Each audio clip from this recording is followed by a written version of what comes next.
الحمد لله نحمده ونستعينه ونستغفره ونؤمن به ونتوكل عليه ونعوذ بالله من شرور أنفسنا ومن سيئات أعمالنا من يهده الله فلا مضل له ومن يضلله فلا هادي له وأشهد أن لا إله إلا الله وحده لا شريك له وأشهد أن سيدنا وسندنا ومولانا محمدا عبده ورسوله أما بعد أعوذ بالله من الشيطان الرجيم بسم الله الرحمن الرحيم نحن نقص عليك أحسن القصص بما أوحينا إليك هذا القرآن وَإِن كُنْتَ مِن قَبْلِهِ لَمِنَ الْغَافِلِينَ صدق الله العظيم وبلغنا رسوله النبي الكريم ونحن على ذلك لمن الشاهدين والشاكرين والحمد لله رب العالمين اللهم صل على محمد وعلى آل محمد كما صليت على إبراهيم وعلى آل إبراهيم إنك حميد مجيد اللهم بارك على محمد وعلى آل محمد كما باركت على إبراهيم وعلى آل إبراهيم إنك حميد مجيد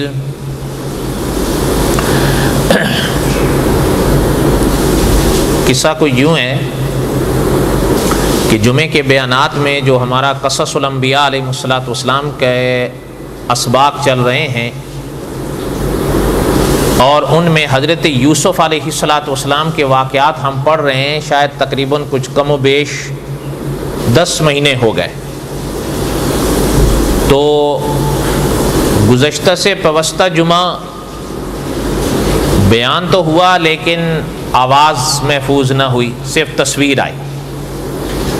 پھر اس بیان کو گزشتہ جمعہ یعنی پرسوں پھر دہرانے کے بعد پھر اس میں کوئی گڑبڑ آ گئی۔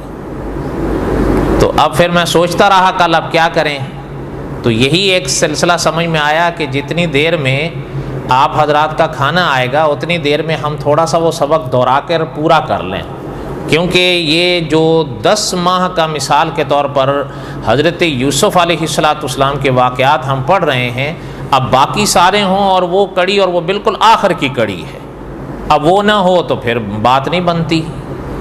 اور میں سنتا ہوں یا نہیں، آپ سنتے ہیں یا نہیں، وہ ایک الگ بات ہے، لیکن ایسے حضرات ضرور ہیں جو سنتے ہیں، کیونکہ وہ رابطہ کرتے ہیں، اور اس دن بھی یہاں کسی نے باہر سے رابطہ، وہ یہی پوچھتے ہیں۔ تو بہرحال میں نے پھر یہی سوچا کہ چلیں، اب ظاہر بات ہے، یہ بھی طے شدہ بات ہے کہ وہ سارا سبق جو وہاں میں نے دہرایا تھا تب وہ تو نہیں دہرایا جا سکتا، وہ تو ایک بار ہو گیا بس ہو گیا، لیکن چلیں اس کا کچھ خلاصہ ہم دہرا دیں تو چلیں سننے والوں کو کچھ فائدہ ہو جائے گا، اور جو کڑی ٹوٹ گئی ہے نہ چاہتے ہوئے وہ جڑ جائے گی انشاءاللہ۔ کیا خیال ہے؟ اللہم صلی علی سیدنا و مولانا محمد وعلی آل سیدنا و مولانا محمد وبارک وسلم وصلی علیہ۔ وہ سبق ہم یہاں تک دہرا پائے تھے، قصص الانبیاء علیہ السلام کے اسباق میں ایک بات میں نے کئی بار دہرائی ہے کہ انبیاء علیہ السلام کے یہ واقعات ایسے نہیں ہیں جو میں پہلی دفعہ پڑھ رہا ہوں یا آپ پہلی دفعہ سن رہے ہیں، یہ تو صدیوں سے امت نے پڑھا ہے اور امت نے سنا ہے، اب ہم پڑھ رہے ہیں یا سن رہے ہیں، اور پھر ہمارے بعد بھی جو آئیں گے وہ بھی پڑھتے رہیں گے اور وہ بھی سنتے رہیں گے۔ اس لیے کہ انبیاء علیہ السلام کے واقعات اور قصص وہ شان رکھتے ہیں کہ علامہ خالد محمود صاحب لکھتے ہیں انبیاء کی یہ شان ہے کہ انبیاء کی باتیں اصطلاح میں حدیث کہلاتی ہیں. میری اور آپ کی باتیں حدیث نہیں کہلاتی, کسی اور کی باتیں حدیث نہیں کہلاتی. انبیاء کی یادیں ایسی ہوتی ہیں کہ وہ حدیث کہلاتی ہیں, ان کا ایک اپنا خاص مقام ہوتا ہے. ایک بات. دوسری بات, حضرت یوسف علیہ السلام کے واقعات کو جو خصوصیات بخشی گئی ہیں, ان میں ہم نے جب پڑھا تھا تو یہ بھی آپ کو یاد ہوگا یا آپ نے پڑھ رکھا ہوگا, سن رکھا ہوگا کہ اللہ تعالیٰ قرآن پاک میں ارشاد فرماتے ہیں نحن نقص علیک احسن القصص, کہ اللہ حضرت یوسف کے واقعے کو بہترین قصہ قرار دیتے ہیں. تو آپ اور میں خود سوچیں کہ اب اس واقعے میں, اس قصے میں کتنے اسباق ہیں, عقیدے کے بھی اور عمل کے بھی. اب اس کے بعد پھر ہماری ذمہ داری لے جاتی ہے کہ میں اور آپ اس سے کتنا سبق حاصل کرتے ہیں اور کتنا اس پر عمل کرتے ہیں. یہ تو پھر اب ہمارا کام ہے. شریعت یہ تو جو ہے نا, وہ ایسا تو نہیں ہوتا کہ جبرن ہمیں چلائے. شریعت تو بتا دیتی ہے, بات یہ ہے. اب اس کے بعد چلنا نہ چلنا تو پھر ہماری مرضی پہ رہ جاتا ہے. چلیں گے اجر پائیں گے, خدا نہ کرے نہ چلیں گے یا الٹا چلیں گے تو سزا پائیں. قصہ یوں تھا کہ حضرت یوسف علیہ السلام مصر میں تھے اور حضرت یعقوب علیہ السلام نے اس موقع پر, جہاں تک ہم پڑھ پائے تھے, اپنے ان بیٹوں کو جو حضرت یعقوب کے پاس تھے اور بنیامین کا قصہ پیش آیا تھا, اس موقع پر حضرت یعقوب علیہ السلام نے حضرت یوسف کی تلاش کے لیے بھی فرمایا اور بنیامین کے لیے بھی فرمایا اور ان کو پھر بھیجا. اور علماء نے یہ لکھا ہے کہ اب یہ چلے, اب ان کے پیش نظر تین چیزیں تھیں, یعنی دو تو ہو گئے اپنا, ایک حضرت یوسف علیہ السلام, ایک حضرت بنیامین, اور تیسری چیز غلہ. چونکہ وہ قحط کا زمانہ تھا اور مصر کے اس قحط کے کچھ حالات ہم نے گزشتہ کسی قسط میں پڑھے تھے, کچھ نہ کچھ. وہ بہت سخت تھا اور یعنی عجب حال تھا کہ کتنے شہروں یا ملکوں کو اس نے اپنی لپیٹ میں لیا تھا. تو کنان بھی, وہ جہاں حضرت یعقوب تھے, وہ بھی اس قحط کی زد میں آیا. وہ پہلے بھی غلہ لے, اب ان کے پیش نظر تھا کہ بھئی وہ کتنا چلے گا, اتنا بڑا ہمارا خاندان ہے, کوئی غلہ بھی لے لیں گے. اور پہلے انہوں نے اپنے سفر کا رخ رکھا مصر کی طرف کہ بھئی غلہ بھی وہاں سے ملے گا اور بنیامین بھی وہیں پر ہیں. پہلے جس چیز کا پتہ ہے وہاں تو چلیں, وہ حاصل کریں, پھر حضرت یوسف کو بھی تلاش کرتے ہیں. یہاں تک یاد ہوگا ہم نے پڑھا تھا اور یہیں سے وہ کڑی ہماری ٹوٹ گئی.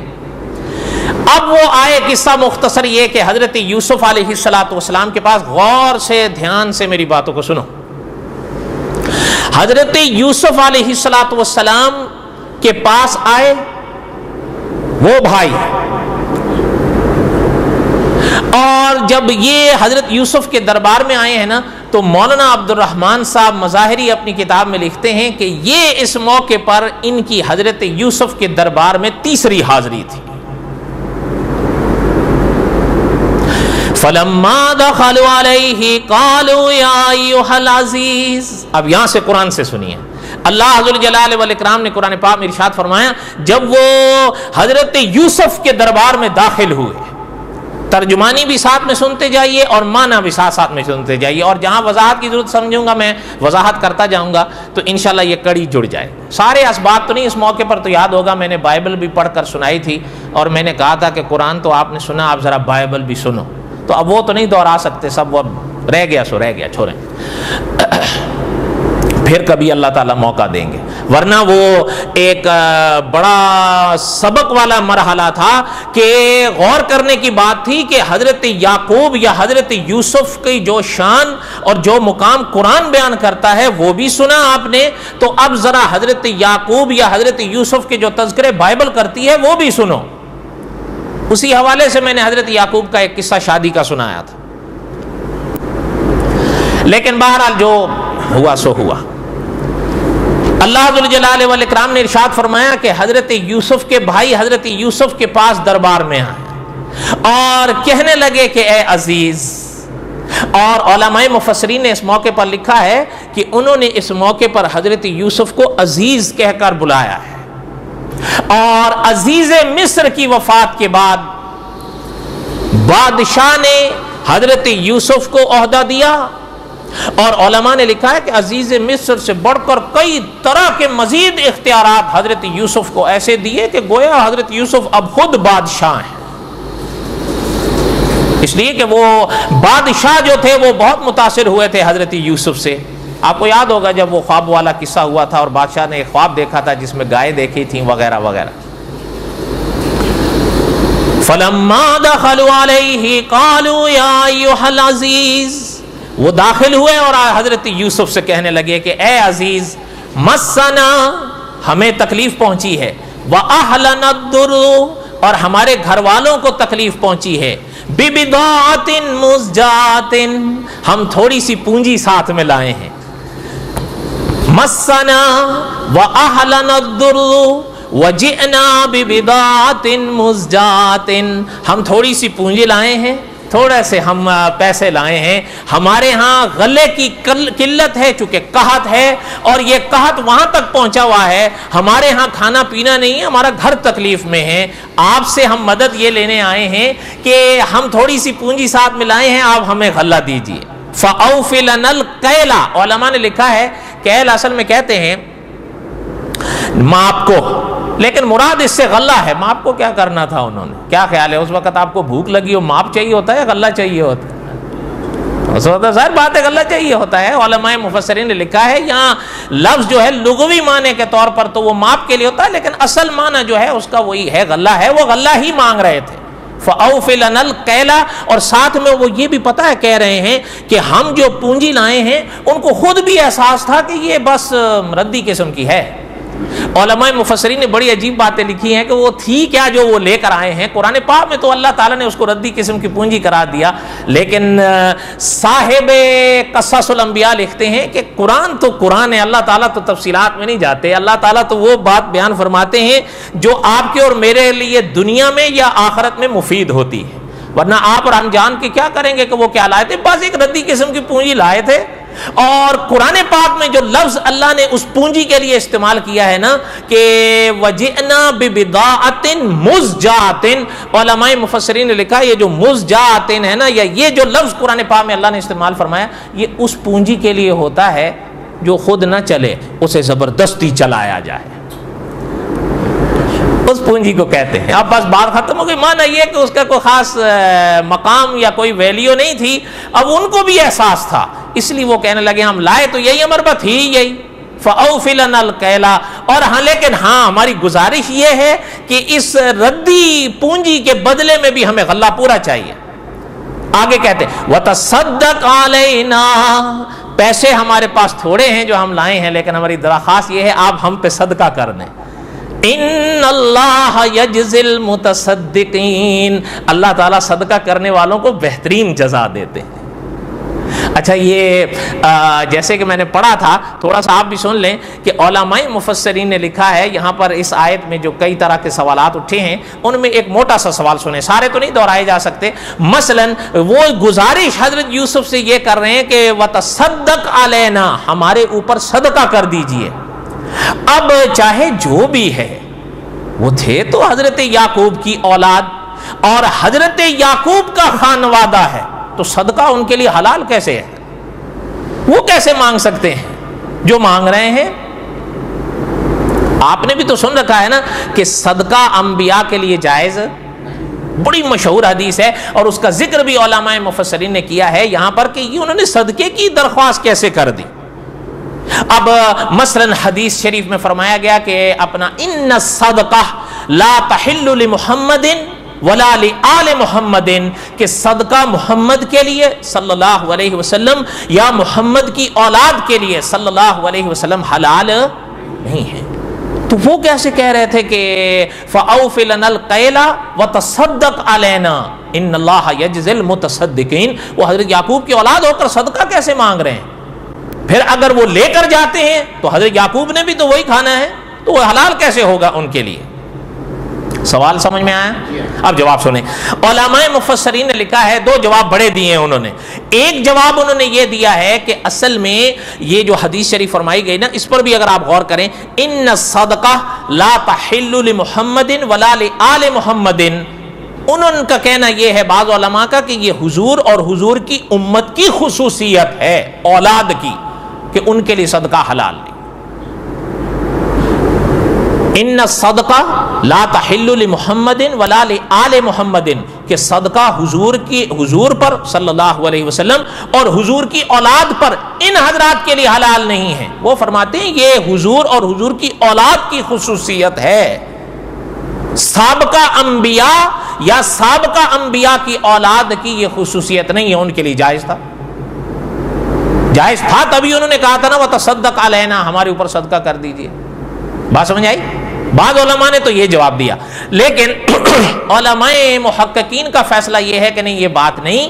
بات یہ ہے کہ اس حدیث شریف میں تو آپ صلی اللہ علیہ وسلم کا ذکر ہے، لیکن حقیقت یہی ہے کہ جیسے صدقہ حضور اور حضور علیہ الصلوۃ والسلام کی اولاد کے لیے حلال نہیں ہے، اسی طرح صدقہ حضور صلی اللہ علیہ وسلم سے پہلے کے انبیاء اور حضور سے پہلے کے انبیاء کی اولاد کے لیے بھی حلال نہیں تھا.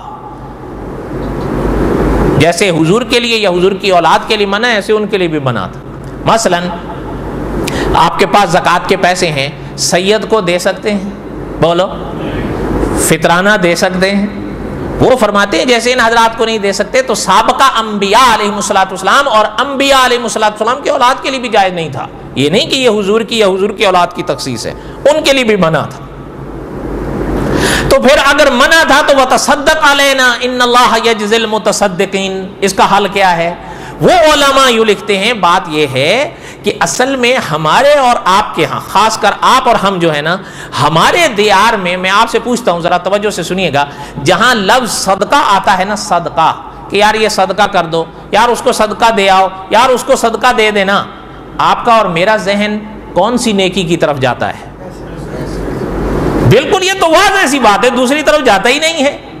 لیکن ان علماء مفسرین نے یا محدثین نے بڑی عجیب بات لکھی ہے، یا جو طلبہ حدیث کے طالب علم ہیں اور انہوں نے ریاض الصالحین پڑھی ہے وہ جانتے ہیں، اور وہ اس بات پر پہنچیں گے انشاءاللہ کہ قرآن پاک یا احادیث طیبہ پڑھنے والا شخص جان سکتا ہے کہ قرآن پاک یا احادیث طیبہ میں جہاں پیسے والی نیکی کے لیے صدقے کا لفظ استعمال کیا جاتا ہے یا کیا گیا ہے، تو وہاں اس نیکی کے سوا کچھ اعمال بھی ایسے آئے ہیں کہ جو پیسے سے تعلق نہیں رکھتے، لیکن ان کے لیے صدقے کا لفظ عام استعمال کیا گیا. مثلا ایک بڑی واضح مثال انہوں نے دی ہے، جیسے دیکھیں نا اس حدیث شریف میں فرمایا گیا نا کہ ان الصدقہ لا تحل لمحمد ولا لآل محمد، ٹھیک ہے، او کما قال النبی صلی اللہ علیہ وسلم. ان علماء نے فرمایا غور کریں، تھوڑی سی توجہ میری طرف رکھیں، انسان مسافر ہو شرعی، یہ نہیں کہ آپ یہاں سے چمسا چوئی جائیں، ایسے نہیں، شرعی مسافر ہو اور شرعی مسافت ہو. جب آپ وہاں گئے اور آپ شرعی مسافر ہیں اور ظہر کی نماز کا وقت آ گیا، میں مثالی بات کر سکتا ہوں، عصر بھی ہو سکتی ہے، عشاء بھی ہو سکتی ہے، ظہر کی نماز کا وقت آ گیا، آپ نے وضو کیا اور آپ مسافر ہیں. میں آپ سے پوچھتا ہوں، آپ نے 4 فرض پڑھنے ہیں یا 2 پڑھنے ہیں؟ 2 پڑھنے ہیں. اور یہ یاد رکھیے گا کہ فقہ حنفی میں قصر کرنا مسافر کے لیے یہ واجب ہے، نہ یہ کہ جائز ہے یا افضل ہے، نہیں. یہ بعض ائمہ کا مسلک ہے کہ ان کے ہاں جو ہے وہ پوری جو قصر کرنی جائز اور پوری پڑھنی افضل ہے، وہ ان کا مسلک ہوتا ہے بعض ائمہ کا. لیکن فقہ حنفی کا مسئلہ یہ ہے، جب حنفی مسافر ہوگا، شرعی مسافر ہوگا، تو 4 رکعت فرض کے بجائے 2 رکعت قصر کر کے پڑھنا اس کے لیے واجب ہوگا. اور یاد رکھیے گا واجب میں اختیار نہیں ہوتا. بعض حضرات کو یہ خیال آتا ہے کہ یار چلو ہم 2 کے بجائے 4 ہی پڑھ لیتے ہیں، تو 2 فالتو ہی پڑھیں گے نا، کوئی کم تو نہیں کریں گے، تو حرج کیا ہے؟ حرج یہ ہے کہ علماء نے لکھا ہے کہ اگر 2 کو 4 کر کے پڑھو گے تو وہ باقی پہلی 2 بھی نہیں ہوں گی، 4 تو دور کی بات رہ گئی. اور اس کی مثال شہید ختم نبوت مولانا یوسف لدھیانوی رحمۃ اللہ نے لکھی ہے. میں آپ سے پوچھتا ہوں، فجر کے کتنے فرض ہیں؟ 2 ہیں نا. وہ مقیم پر بھی 2 ہیں اور مسافر پر بھی. یہ تو ہو نہیں سکتا نا کہ مسافر 1 پڑھے گا، 2 ہی پڑھے گا، ایسا ہی ہے. اس لیے اب یہ بھی بالکل یہ 2 نمازیں جو ہے نا مسافر کے لیے، فجر کے 2 فرض وہ 2 ہی پڑھے گا، یہ نہیں کہ 1 پڑھے گا. اور بقول مکی صاحب کے مغرب کی بھی 3 فرض پورے پڑھے گا، یہ نہیں کہ 1.5 پڑھے گا. یہ تو ہو ہی نہیں سکتا نا، یہ تو بڑی واضح سی بات ہے. بس جو 4 فرض ہوتے ہیں نا وہ 2 ہو جاتے ہیں مسافر کے لیے، یہ یاد رکھیے گا. بس یہ ساری بات کا خلاصہ ہے. جو 4 رکعت فرض ہیں وہ کتنے ہو جاتے ہیں؟ 2. اور حنفی کے لیے واجب ہے کہ وہ 2 پڑھے.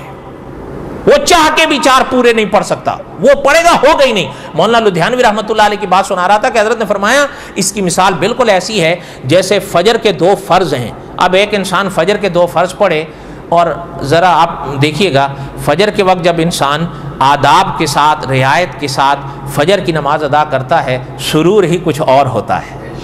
اچھا اب اس نے 2 پڑھے، بڑا سرور آیا، عبدہ و رسولہ تک پہنچا، اب اس کو کھڑا ہونا چاہیے یا درود پڑھنا چاہیے؟ وہ کہے نہیں یار میں تو 2 اور پڑھتا ہوں یار، کیا حرج ہے، 2 فالتو ہی پڑھوں گا نا، ہو جائیں گی. مولانا لدھیانوی رحمۃ اللہ علیہ لکھا ہے اگر یہ 2 فرض فجر کے 4 پڑھے گا تو وہ پچھلے 2 تو چھوڑو، وہ پہلے والے 2 بھی نہیں ہوں گے. اور مکی صاحب کے الفاظ جو انہوں نے علماء اور ائمہ حرم کی موجودگی میں فرمائے تھے، فرمایا شریعت یہ ہے، شریعت کوئی منچاہی دنیا نہیں ہے کہ جب چاہیں کچھ گھٹا دیں اور جب چاہیں کچھ بڑھا دیں.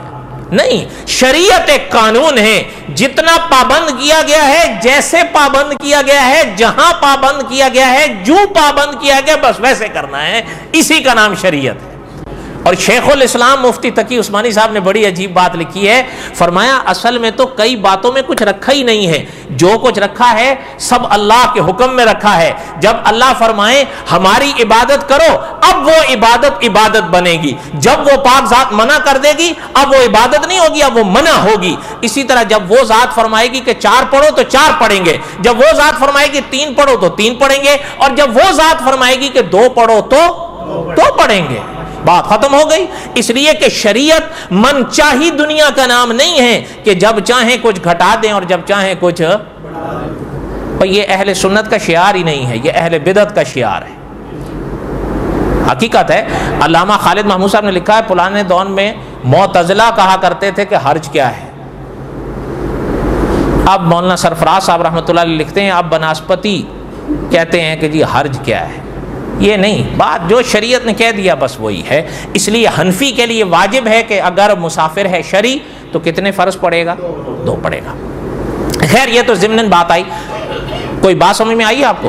اچھا جہاں اس حدیث شریف کا ذکر فرمایا گیا نا، ذرا غور سے سنیں ان علماء مفسرین نے کیا جواب دیا ہے. فرمایا دیکھیں جس طرح اس حدیث میں فرمایا گیا ان الصدقہ لا تحل لمحمد ولا لآل محمد، بالکل ایسی حدیث جس میں قصر نماز کا ذکر ہے. حدیث شریف کے الفاظ پر آپ غور فرمائیں، توجہ فرمائیں کہ وہاں فرمایا گیا کہ اپنا صدقۃ تصدق اللہ بہا علیکم فاقبلوا صدقتہ. اب دیکھیں یہاں لفظ صدقہ آ رہا ہے بار بار، ذرا سنیں آپ غور فرمائیں. صدقۃ تصدق اللہ. اب حالانکہ اس حدیث میں قصر نماز کا ذکر ہو رہا ہے اور اس کو صدقے سے تعبیر فرمایا گیا ہے. اب میں آپ سے پوچھتا ہوں وہ جو قصر نماز آپ اور ہم پڑھتے ہیں اس میں پیسہ لگاتے ہیں؟ بولو. لیکن حدیث شریف میں فرمایا گیا کہ یہ جو قصر کی 2 رکعتیں ہوئی ہیں نا، 2 معاف ہوئی ہیں، تو حدیث شریف میں اللہ کے اس معاف کرنے کو صدقے سے تعبیر کیا گیا ہے. تو فرمایا اس میں صدقہ جو ہے یہ پیسے والی بات نہیں بلکہ یہاں صدقے سے مراد احسان ہے.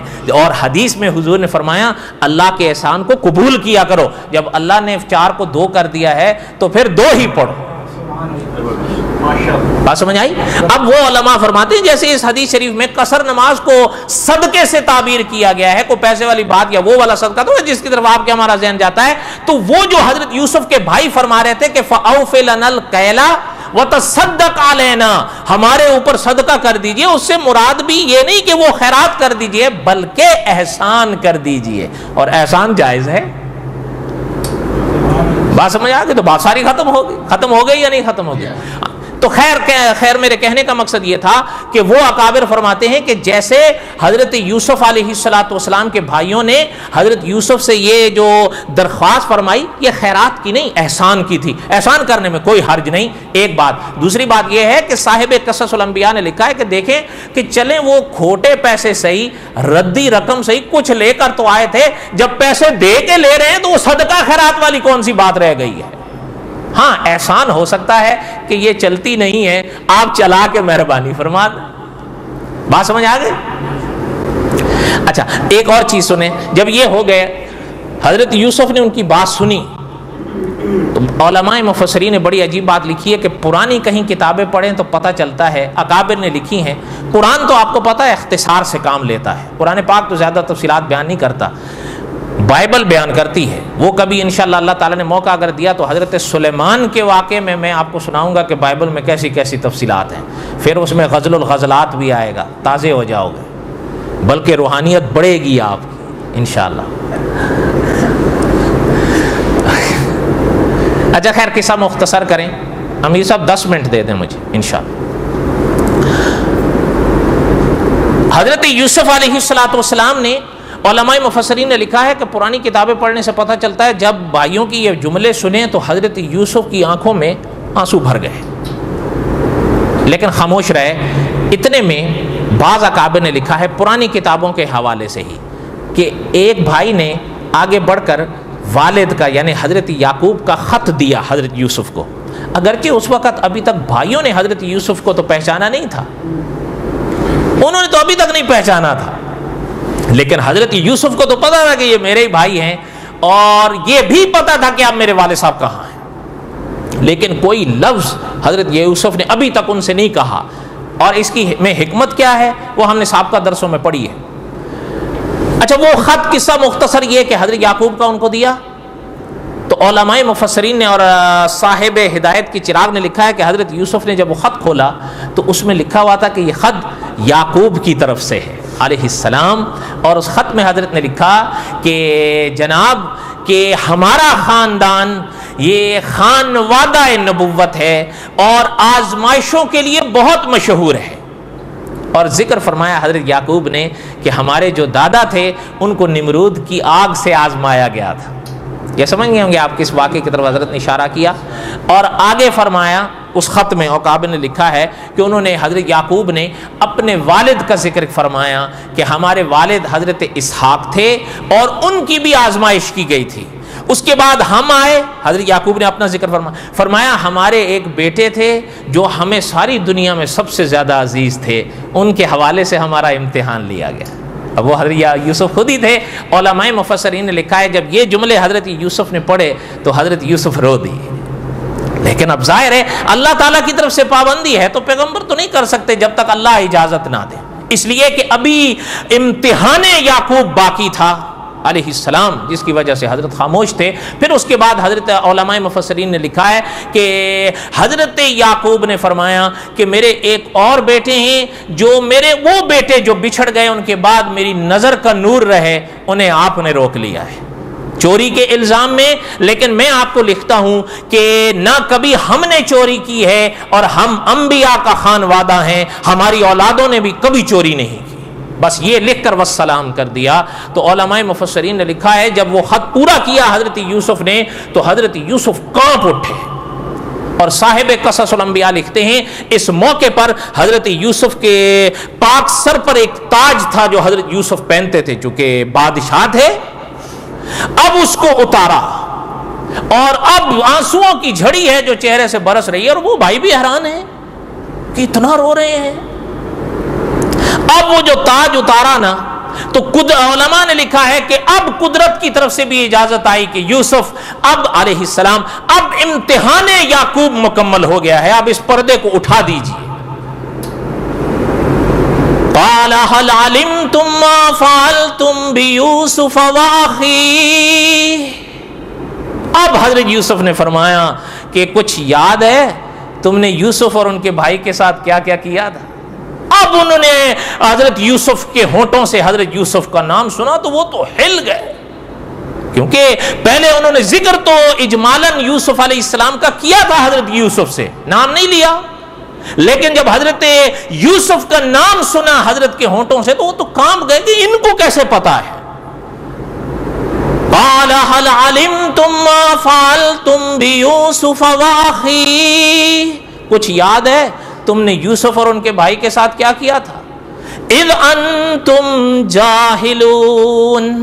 علماء مفسرین نے اس جملے میں بڑی عجیب بات لکھی ہے کہ یہ جو آخر میں حضرت یوسف نے جملہ استعمال فرمایا نا، حیرانگی کی بات یہ ہے کہ تانے والی بات پھر بھی حضرت یوسف کی زبان پر بھائیوں کے لیے نہیں آئی ہے. پیغمبر ہوتے ہیں.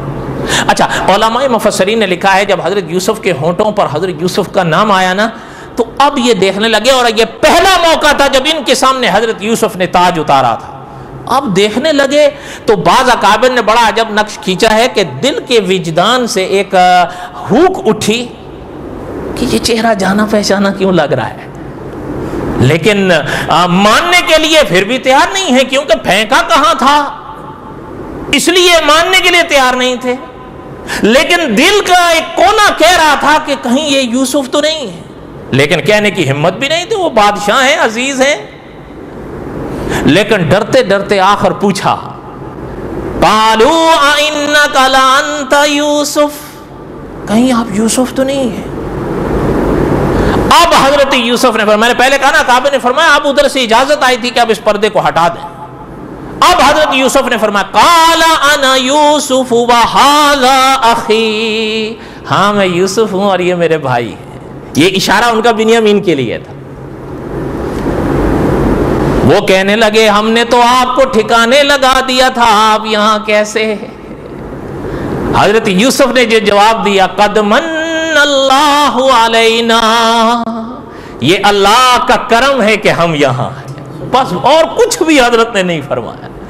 اسی موقع پر ہمارے ایک استاد تھے، وہ فرمایا کرتے تھے یہ جو ایک مصرع ہے نا جو شعر کی صورت میں زد زبان عام ہے کہ آقا یہ سارا تیرا کرم ہے کہ بات اب تک بنی ہوئی ہے. ہمارے اکابر فرمایا کرتے ہیں یہ شعر کی مہک دیتا ہے، بغیر تعویل کے اس سے چل نہیں سکو گے. اس لیے ہمارے اکابر یہ شعر یا یہ مصرع پڑھنے یا لکھنے کی اجازت نہیں دیتے. وہ فرماتے ہیں کہ کرم اللہ کیا کرتے ہیں، اور وہ فرماتے ہیں ذرا دور کیوں جاتے ہو، آپ غور کریں قرآن کریم کی جو پہلی وحی کا نور حضرت محمد الرسول اللہ کے دل پر اترا ہے صلی اللہ علیہ وسلم، وہ کیا سبق دیتا ہے؟ اقرأ وربک الاکرم، پڑھیے اس رب کے نام سے جو بڑا بہترین کرم کرنے والا ہے. وہ فرماتے ہیں کرم اللہ کرتے ہیں. اب یہ لفظ کہنا کہ آقا یہ سارا تیرا کرم ہے کہ بات اب تک بنی ہوئی ہے، یہ شرک نہیں ہے تو کیا توحید ہے؟ اب اس میں تو بے تعویل ہی کوئی کریں گے کہ نہیں جی ہمارا معنی یہ ہے، نہیں جی ہمارا معنی وہ ہے. اور علامہ خالد محمود صاحب لکھتے ہیں عوام تعویلیں نہیں جانتی.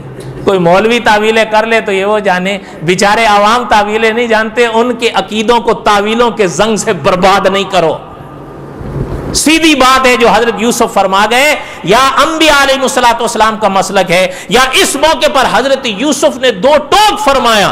آخر یہ بھی تو کہہ سکتے تھے نا کہ آخر ہم یعقوب کے بیٹے ہیں، ہم اسحاق کے پوتے ہیں، ہم ابراہیم کے پڑپوتے ہیں علیہ السلام، کیا بات کرتے ہو؟ نا، بس واضح لفظ فرمایا قد من اللہ علینا، یہ اللہ کا کرم ہے کہ ہم یہاں.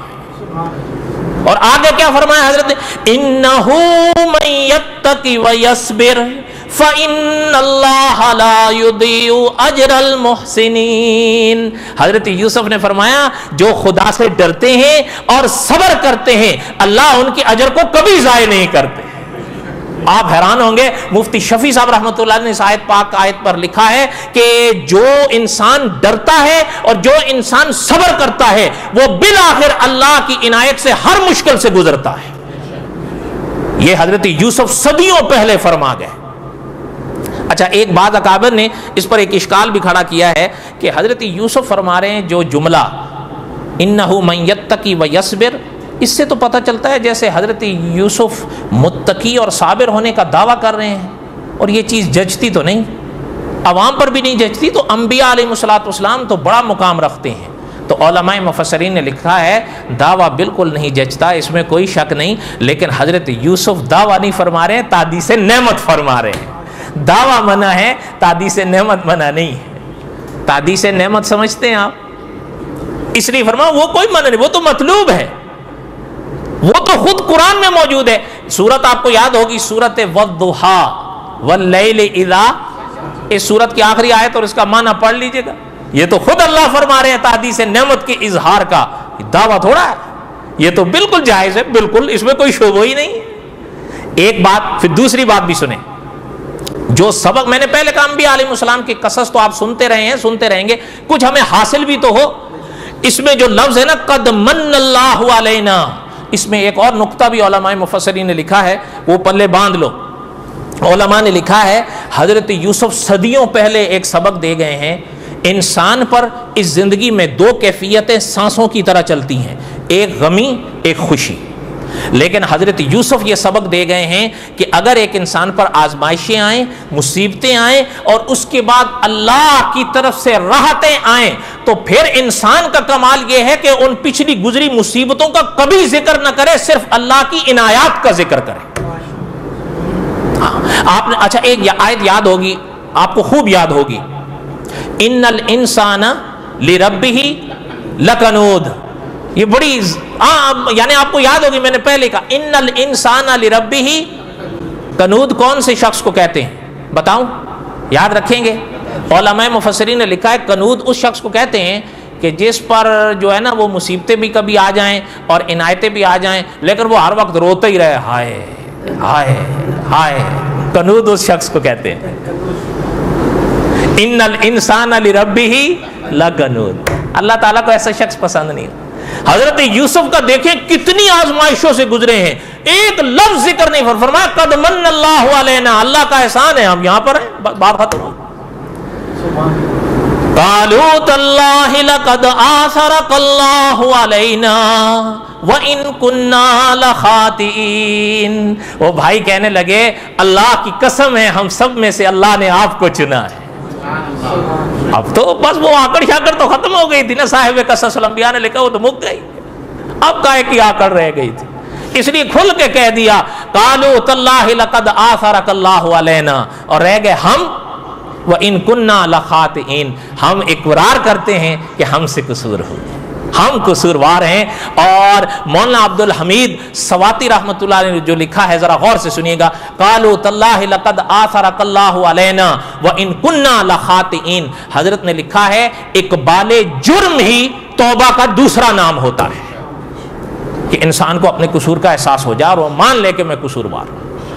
اب مان لیے وہ کہ ہم سے قصور ہوا. لیکن آگے جو علماء نے لکھا ہے کہ حضرت یوسف کا جواب سنیں کہ اچھا ایک چیز یہ بھی سنیں، وہ آقا صلی اللہ علیہ وسلم نے ارشاد فرمائی ہے کل بنی آدم، بڑے عجیب الفاظ ہیں حدیث شریف کے، کل بنی آدم خطاؤن وخیر الخطائین التوابون. فرمایا حضرت آدم کا ہر بیٹا خطاوار ہے، لیکن بہترین خطاوار وہ ہیں جو توبہ کر لیتے ہیں. دو اور دو چار کی طرح حضور کا فرمان ہے. اور بلکہ ایک مقام پر تو آقا نے فرمایا جس نے توبہ کر لی گویا اس نے گناہ کیا ہی نہیں ہے، بات ہی ختم. ہمارے قاری عبداللہ عابد صاحب فرماتے تھے جس دن قدرت آپ کو توبہ کی توفیق دے دے اور آپ توبہ کر لیں، اس کے بعد کبھی یہ ذکر ہی نہ کریں اس گناہ کا. بس قدرت نے آپ کو توبہ کی توفیق دے دی تو بس انشاءاللہ معاف ہوگی. دل پر بوجھ نہ لیں. مفتی تقی عثمانی صاحب نے لکھا ہے کہ دلوں پر بوجھ یہ شیطانی وسوسے ہوتے ہیں. جب اللہ نے توبہ کی توفیق دے دی تو بس وہ تو مہربان ذات ہے. آپ خود یہاں پہ سنیں حضرت یوسف علیہ السلام کے سامنے جب انہوں نے اقبال جرم کیا تو حضرت یوسف علیہ السلام نے فرمایا قال لا تثریب علیکم اليوم، آج تمہارے اوپر کوئی ملامت نہیں ہے، ہم تمہیں معاف کرتے ہیں. یغفر اللہ لکم، اور نہ صرف یہ کہ خود معاف کرتے ہیں، اللہ سے بھی میں تمہاری بخشش کی دعا کروں گا. لا تثریب علیکم اليوم یغفر اللہ لکم وہو ارحم الراحمین، اور وہ ہر مہربان سے بڑھ کر مہربان. اچھا اس موقع پر صاحب ہدایت کی چراغ نے ایک عنوان قائم کیا ہے روح تذکرہ.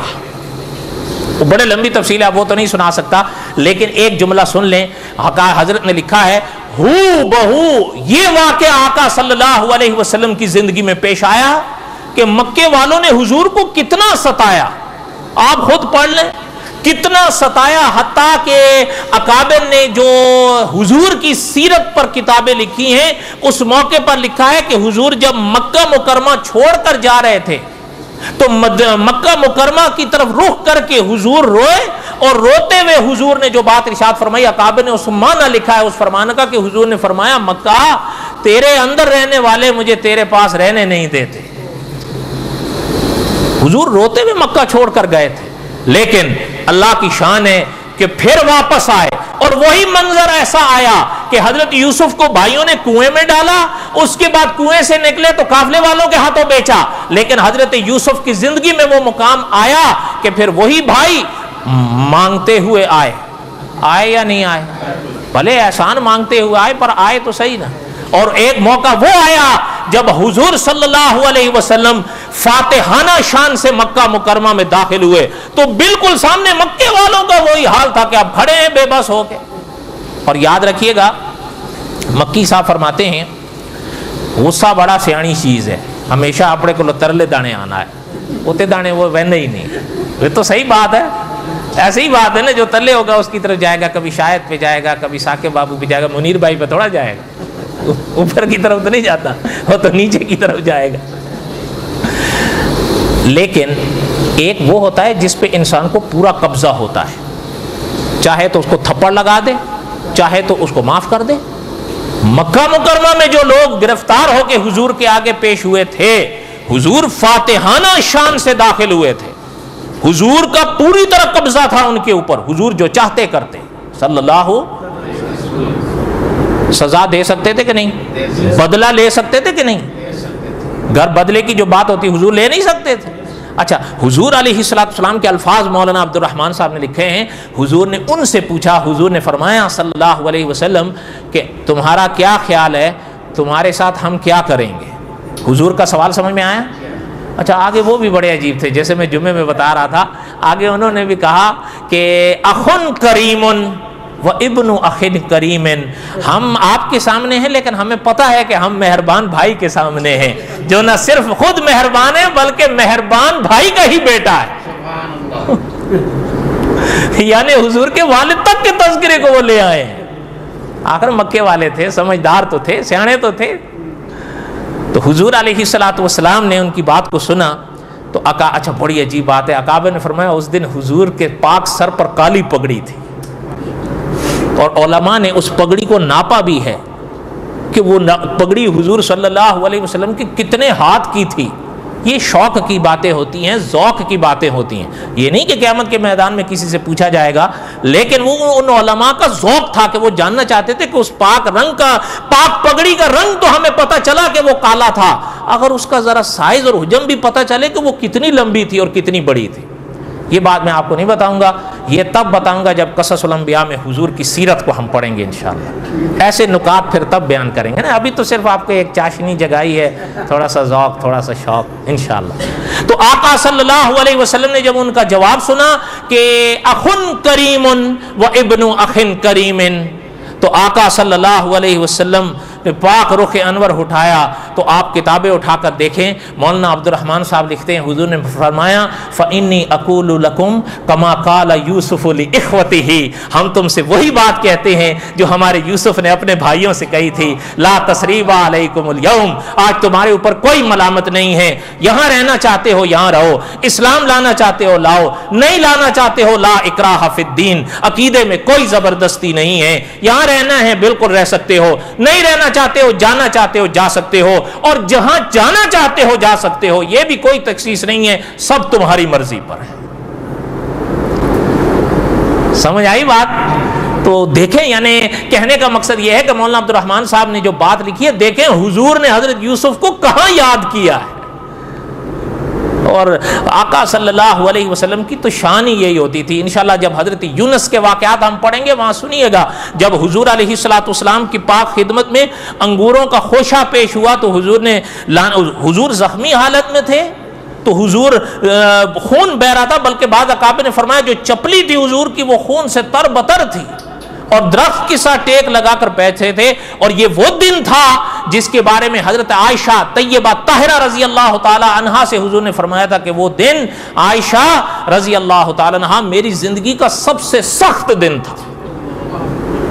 تو وہ جو تھے نا سامنے ایک صاحب، ان کو ترس آ گیا، وہ انگور کا خوشہ لے کر آئے، حضور کی خدمت میں پیش کیا. تو حضور نے فرمایا آپ کہاں سے ہو؟ انہوں نے بتایا کہ جی میں نینوا سے ہوں. تو حضور نے فرمایا اچھا آپ اس نینوا کے ہیں جہاں ہمارے بھائی یونس تھے؟ تو وہ سامنے والا دنگ رہے گا، وہ کہنے لگا آپ کو یونس کا کیسے پتا ہے؟ حضور نے فرمایا ہم اللہ کے نبی ہیں، ہمیں یونس کا نہیں پتا ہوگا تو کس کو پتا ہوگا؟ صلی اللہ علیہ وسلم. تو خیر آقا صلی اللہ علیہ وسلم کی تو شان ہی کچھ اور ہے. وہ انشاءاللہ تفصیلات ہم حضرت یونس کے واقعات میں پڑھیں گے، جب ایک صحابی نے ایک غالباً یہودی کو تھپڑ لگایا تھا اور اس نے صحابی کی شکایت حضور کی محفل میں کی تھی، تو آقا صلی اللہ علیہ وسلم نے اس موقع پر بھی حضرت یونس کو یاد کیا تھا. انشاءاللہ یہ سب واقعات ہم پڑھیں گے. ابھی قصہ حضرت یوسف کا جتنی کڑی باقی تھی وہ سن کے آخر میں بس کر دوں. حضرت یوسف علیہ السلام نے فرمایا آج تم پر کوئی ملامت نہیں ہے، ہم تمہیں خود بھی معاف کرتے ہیں اور اللہ سے بھی تمہاری مغفرت کی دعا کرتے ہیں. وَهُوَ أَرْحَمُ الراحمین، اللہ تعالیٰ ہر مہربان سے بڑھ کر مہربان ہے.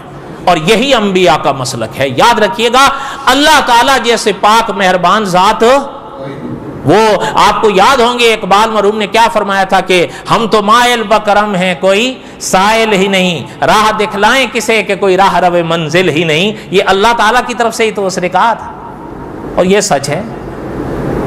اچھا جب یہ موقع آ گیا، اب جان پہچان تو ہو گئی، اب حضرت یوسف علیہ السلام نے فرمایا اذهبوا بقمیصی، اب میری یہ قمیص لے کر جاؤ.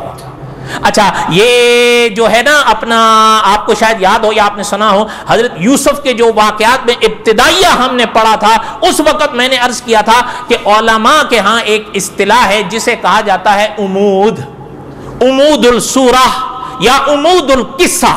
یہ اصطلاح ہے علماء کی. اب حضرت یوسف کے واقعات میں عمود کیا ہے؟ علماء مفسرین لکھا ہے کہ حضرت یوسف کی پوری صورت پڑھنے سے پتہ چلتا ہے کہ حضرت یوسف کے قصے میں عمود القصہ حضرت یوسف کی وہ قمیص تھی. وَجَاءُوا عَلَىٰ قَمِيصِهِ، یہاں بھی قمیص کا ذکر آیا. پھر قرآن میں ایک اور مقام پر فَلَمَّا رَأَىٰ قَمِيصَهُ، پھر قمیص کا ذکر آیا. اب اس موقع پر پھر حضرت یوسف خود فرما رہے ہیں کیا لے کر جاؤ؟ اذهبوا بقمیصی، میری قمیص لے کر جاؤ. تو فرمایا پتہ چلتا ہے حضرت یوسف کے قصے کا عمود حضرت یوسف کی قمیص تھی. اب اس میں بڑی بحث ہے علماء کی کہ وہ جو قمیص ہے نا وہ حضرت یوسف کی جو پہنی ہوئی تھی وہی تھی یا وہ کوئی اور تھی. وہ کون سی قمیص تھی جو عمود بن کر سورہ یوسف میں جگمگاتی ہے؟ انشاءاللہ اب وہ قصص الانبیاء کا جو اگلی کڑی آئے گی وہ ابھی باقی ہے، اور اسی کو انشاءاللہ ہم آنے والے جمعے میں نہیں اس سے اگلے جمعے میں انشاءاللہ یہیں سے شروع کریں گے. آپ حضرات تو ہوں گے نہیں؟ یہ کڑی ٹھیک ہو گیا، تازے ہو گئے ہو یا نہیں؟ چلیں اللہ تعالیٰ جو کچھ کہا گیا اللہ تعالیٰ قبول فرمائیں، اللہ تعالیٰ ہم سب کے حامی و ناصر ہوں. ایک آخری بات عرض کر دوں، ویسے دیکھیں تب تک وہ نماز بھی پوری کر لیں گے. ایک بات میری سن لیں، قصص الانبیاء علیہ السلام میں نے جمعے میں بھی کئی بار کہا، آپ اور ہم پڑھتے رہتے ہیں، سنتے رہتے ہیں، پڑھنا چاہیے، سننا چاہیے.